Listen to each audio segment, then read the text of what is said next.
तू सब बताओ हमरा के ब्याह करबे कि ना करबे? अगर तू हमरा के ब्याह न करबे ना तो हम तोरे बाप के घर फरवा देबो।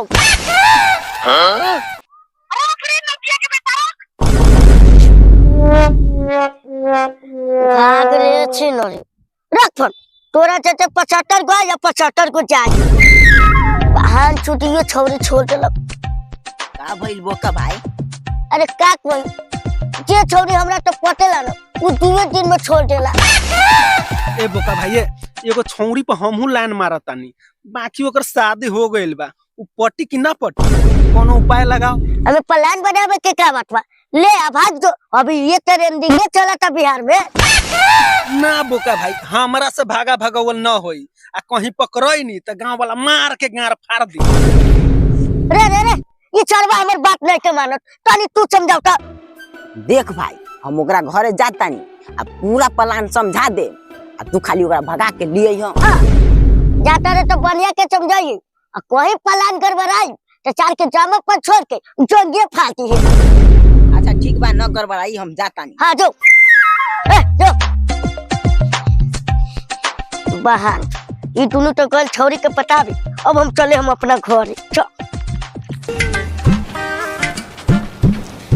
ए छोड़ छोड़ हमरा रहते तू झाड़ू लगई ई हमरा ठीक ना लागी। छोड़ का करी देवर जी ई तो हमर रोज के काम बा।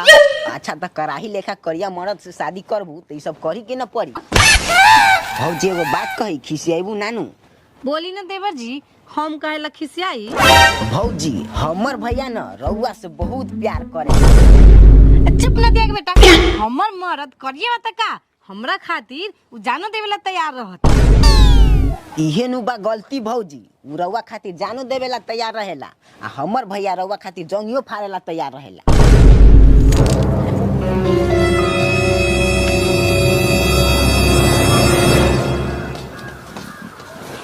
का रे का सब चलता है? का भैया कहाँ कुछ चलता? का मेरा रे ए सरवा के जॉब देखता नहीं अपने घरे रहता कोनो चक्कर उकर चलता का? एहन बात रही तो चक्कर काहे चलैती सीधा लेके न भाग जैती। हां ठीके कहलू हो भौजी। रे सरवा रे भग अपने घर।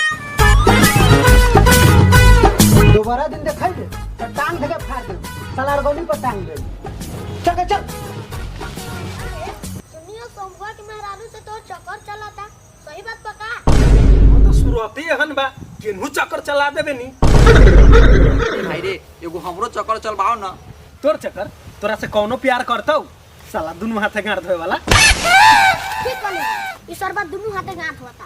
हम एके हाथे धोता नहीं हमरो कोई उपाय लागी। सरबा पढ़े लिखे के उम्र में उपाय लगावा तारा। हां हां छोटका टहनियो के उपाय लागी पहले हमर त लाग जाए दे। का बुटना हमर काम होइल कि न? तुहर का हम जाई मा तुहर काम न होई ई कहियो भेल बा। देख सारा काम बना देले बा बस तोरा खाली भगा के लावे के बा। अच्छा देख हम कैसे भगा बता खाली तू ही पता कर कि शंभुआ घरे बा कि न। ठीक बा चल।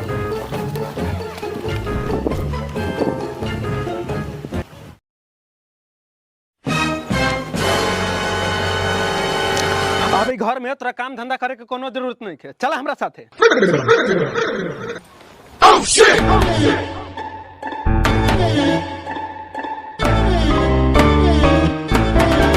अरे कहाँ गेलू? खाना लाओ बड़ी जोर से भूख लागल बा। सुनाई नहीं दे खाना मांगता नहीं बड़ी जोर से भूख लागल बा। दे साला न सुनता देखता।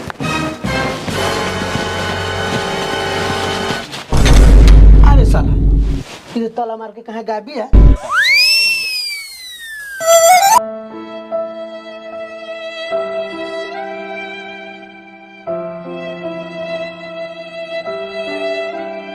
भैया आपका करवा हो भैया।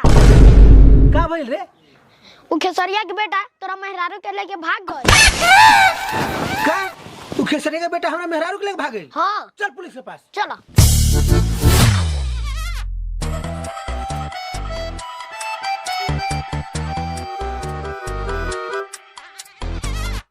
का पांडे जी? जी सर। अरे एको वो शिकार उकार भेंट हुआ है कि नहीं? ए कहाँ शिकार उकार मिला है? एगो एबो किया था साला तो मुंह पर थूक करके भाग गया। साला कैसा पुलिस वाला है रे? साला मुंह पर थुकवा लिया है, जिंदगी भर हवलदार के हवलदार रह जाएगा। सही में ठहरो। दरोगा जी, ए का भाई रे? काहे है बता रे? दरोगा जी, उ खेसरिया के बेटा हमरा मेहरारू के लेके भाग गइल बा। हैं? तोरा मेहरारू के लेके भाग गइल हां? तोर मेहरारू सुंदर रहलक ह। जी सर, एकर मेहरारू बड़ा सुंदर रहलक ह। ए सर, हमरा मेहरारू के खोजबा दी, बड़ा कृपा रही। चुप चुप, चल खोजवा देता नहीं। चल रे।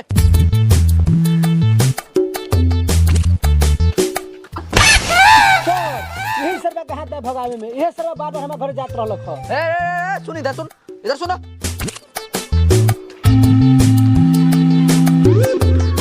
प्रणाम सर। चुप साला। का रे साला? लार इतना को तो छीते बारे आ लड़की भगवा बाता रे। बाबू सही सही बताओ कि लड़की कहाँ बा, न तो बंदूक अंदर जाई तो तेरा गांड से आवाज आई। हमरा का पता बा दरोगा जी कि उ सरबा कहाँ बा, ओकरा चक्कर में तो सरबा हम मुंह दिखावे लायक न रह गई। चुप साला, वैसे भी तोर मुंह कहमो देखावे लायक नहीं खे।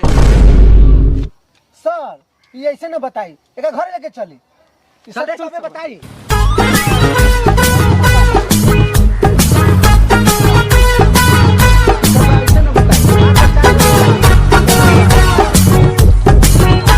ए खेसरिया के बेटा, केने गेले रे? बाहर निकल। आज सरवा सुनाई नहीं के दे, जल्दी बाहर निकल। है देख तो तोर मेहरारू इहे बिया का। ना सर, ये नहीं लागता। प्रणाम पति दे। अरे पूरी बनी के घूंघट में घर वाली।